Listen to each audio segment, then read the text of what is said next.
hours a day, 7 days per week, with a fresh approach. www.999wefm.com. WeFM News, online, on demand.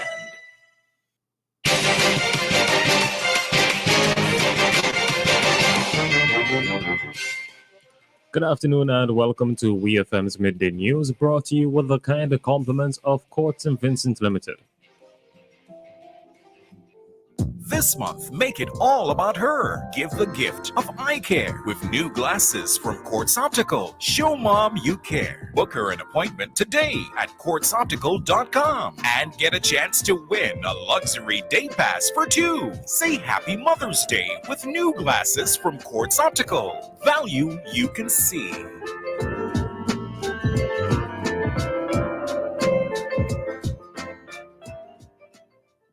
Welcome back to WeFM's Midday News, brought to you with the kind of compliments of Court St. Vincent Limited.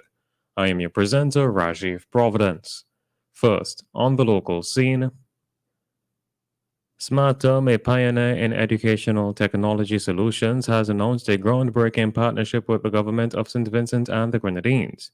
The agreement, signed by SmartTerm CEO and the Minister of Education and Chairman of the OECS Ministers of Education, Curtis King, will result in the digitization of all public and private primary, secondary, and technical educational institutions across the country.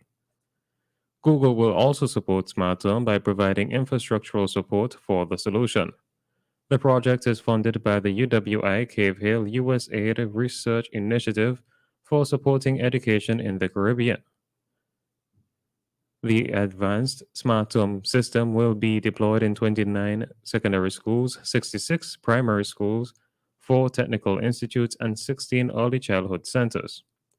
Each school will be equipped with a dedicated portal, including a Unified Learning Management System, LMS, and a School Management System, SMS, marking the world's first AI-powered National Education Management Information System. Police here in St. Vincent and the Grenadines have launched an investigation into the circumstances surrounding the murder of a man. The victim has been identified as Brian Samuel, 33-year-old tradesman of Redemption Shops. According to a police report on Thursday, Samuel was reportedly approached and shot about his body in Redemption Shops by an unknown assailant. A post-mortem examination is expected to be carried out on Samuel's body to ascertain the exact cause of death. Investigations into the matter are ongoing. Police are appealing to members of the public with information that can aid with this investigation to contact the officer in charge of the Criminal Investigations Department Major Crimes Unit at 1-784-456-1810 or 1-784-457-1211, extension 4837 or 4839.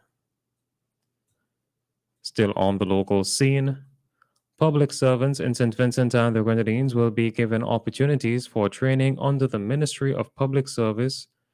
On Thursday, May 25th, the Learning and Development Program was launched at the CAG building. This is aimed at educating public servants on different learning and development strategies so that they, in turn, can assist in advancing the quality of the public service. The 2-day training workshop will end today, Friday, May 26th. Everybody has to work together within the unit, remarked Minister of Public Service, Frederick Stevenson. He said improving the skill set of public servants and their professionalism is paramount. The minister emphasized that there are flaws in the public service system and training must be conducted in an effort to correct them. Permanent Secretary in the Ministry of Public Service, Raymond Ryan, stressed that the ministry sees it as important to support efforts to modernize and transform the service delivery of the public service. Director of the Public Sector Unit, Emma Jackson, stated that there are additional courses earmarked for December 2023, and a second cohort will be announced. Announcement of applications for courses will be disseminated via memoranda and the government's website. On to news in the region. Sabrina John, one of the 19 children who were killed in Sunday's fire at Guyana's Midday Secondary School dormitory, was laid to rest on Wednesday. John's body was flown to her home in the remote village of Caris, Peru, from Midday, where a church service was held in both her native Patamona language and English. According to Loop News, members of the community were inconsolable as they grieved for John along with her cousins Bieber Rita Fiona Jeffrey, Lorraine Evans, and Belniza Evans, who also died in the fire. DNA testing is ongoing to identify the other girls before their bodies can be released for burial.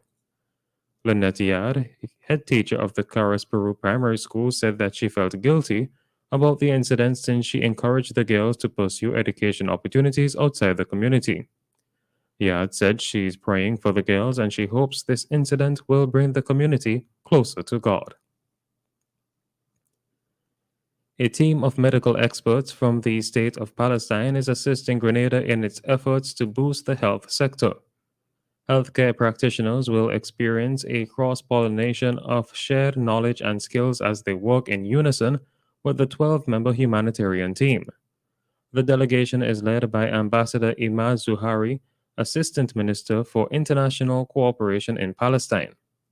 In his remarks during a ceremony to welcome the team on Monday, Ambassador Zuhari spoke about the objective of the mission and reiterated his government's unwavering support to Grenada. He also pointed to the need for small island developing states like Grenada to ensure that its transformative healthcare agenda is strategically aligned to Sustainable Development Goal number 3, which speaks to ensuring healthy lives and well-being for all. A family in the southern U.S. state of Mississippi is demanding a police officer be charged with aggravated assault for shooting an 11-year-old boy after police responded to the child's own domestic disturbance call at his home. Darian Murray, who called police at the request of his mother, was unarmed and following instructions from Indianola officer Greg Capers, when Capers shot him in the chest last Saturday, family lawyer Carlos Moore said. "We are demanding justice," Moore said on Thursday during a protest that his law office showed on a livestream video. An 11-year-old black boy in the city of Indianola came within an inch of losing his life, Moore said at Indianola City Hall. He had done nothing wrong and everything right. Adarian's mother, Nakala Murray, said her son is blessed to be alive, but he does not understand why an officer shot him. And finally, in sports, Manchester United Fair's winger Anthony has suffered a recurrence of the ankle injury that kept him out of the final 2 months of last season with Ajax. The Brazil forward was taken off on a stretcher in tears after an innocuous challenge in the win against Chelsea. The 23-year-old missed the last 8 games of Ajax's 2021-2022 campaign after suffering the initial injury in a World Cup qualifier for Brazil in March of 2022.